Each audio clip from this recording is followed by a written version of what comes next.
প্রথমবার কচ্ছপ জিতে যায়। দ্বিতীয়বার কচ্ছপ হেরে যাওয়ার পর কচ্ছপ আবার খরগোশকে বলে যে চলো আমরা আর একটা দৌড় প্রতিযোগিতা করতে চাই। তখন খরগোশও সেই কথায় রাজি হয়ে যায়।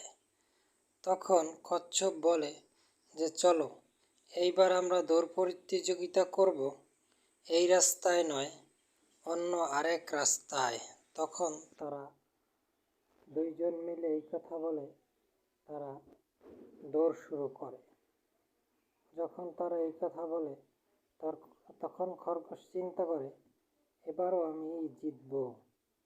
তখন তারা এই কথা শেষ করে দুজনে মিলে দৌড় শুরু করে। তখন তারা দৌড়াতে দৌড়াতে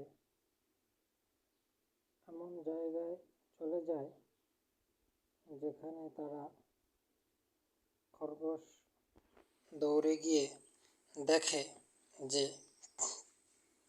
সামনে একটা নদী রয়েছে।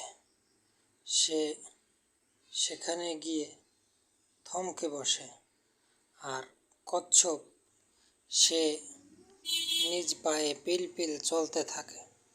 চলে গিয়ে কচ্ছপ সেখানে নদীতে নেমে ওপারে পার হয়।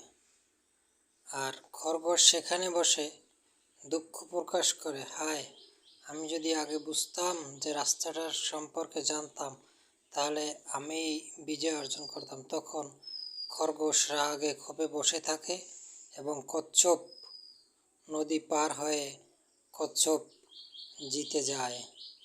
এখানে শিক্ষার বিষয় হলো যে কোনো কাজ করতে হলে আগে থেকে অভিজ্ঞতা থাকলেই বিজয় অর্জন করা সম্ভব।